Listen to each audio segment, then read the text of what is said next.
ইরার বার্থডেটা আমরা কিভাবে সেলিব্রেট করলাম এবং ওকে কিভাবে সারপ্রাইজ দিলাম তাই নিয়ে থাকছে আজকের ভিডিওটি। হ্যালো এভরিওয়ান, আসসালামু আলাইকুম, welcome back to my page Swarnas blogs. তো আমি ব্লগটি শুরু করেছিলাম ওর বার্থডে আগের দিন। ওর বার্থডে গিফটটা আমি প্যাক করে নিচ্ছিলাম। তো যেহেতু টাইম শর্ট ছিল, এই শাড়িটা নিয়ে নিয়েছিলাম। শাড়িটা কিন্তু খুবই সুন্দর, মানে আমার কাছেই ভালো লাগছিল।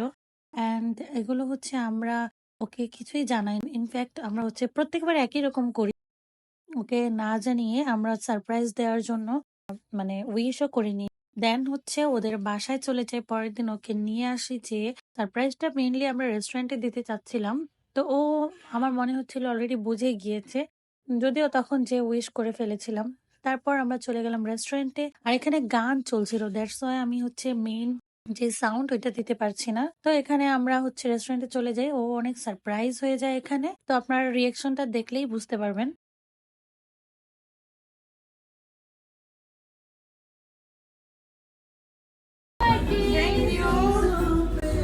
সারপ্রাইজটা কেমন লাগলো?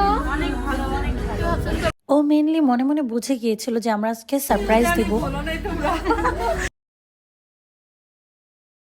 ট্রাই করো, বুঝছো? একই জিনিস ভালো লাগে না।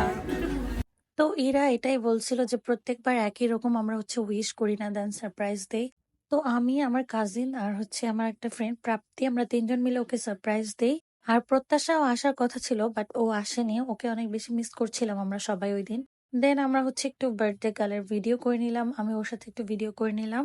আর ফার্স্টে আমি যদি ওর পাশে বসছিলাম, আর দেন ও বার্থডে কেকটা কেটে নিল। আর বার্থডে কেকটা কাটার সময় আমরা অনেক মজা করছিলাম, বাট গানের জন্য আপনাদেরকে শোনাতে পারছি না। বাট ও দেখুন কেকটা কিভাবে আমরা তিনজনে ওকে খাইয়ে দিলাম। তারপর ও আমাদেরকে খাওয়ালো কেকটা। আসলে আমাদের খাওয়াবে কি, ও নিজেই কেক কিভাবে খাচ্ছে দেখেন, মানে ভিডিওটা করতে দিবে না, কেক খেয়েই যাচ্ছে খেয়েই যাচ্ছে। তারপর আমরা রেস্টুরেন্ট থেকে খুব একটা কিছু খাইনি, অল্প কিছু খাবার খেয়ে চলে আসলাম, কারণ এরা আমাদেরকে খুব একটা কিছু অর্ডার করতে দিচ্ছিল না ওদের বাসায় খাওয়া দাওয়া করার জন্য। দেন আমরা এখান থেকে বের হয়ে ওদের বাসায় চলে যাব। রেস্টুরেন্টে আমরা নামার সময় একটু ভিডিও করে নিলাম। এখানে আমরা গিয়েছিলাম, মেবি এটা ইয়ামি ক্যাফে ছিল, আই থিঙ্ক সো, এটাই হবে। তারপর আমরা ইরার বাসায় চলে গেলাম, ওর বাসা থেকে খাওয়া দাওয়া করে বাসায় চলে আসি। ইনফ্যাক্ট বাসায় এসে আমি পিঠাগুলো বানিয়েছিলাম নিজের হাতে। দেন আমি একটু মেলায় চলে গিয়েছিলাম রাতের বেলা।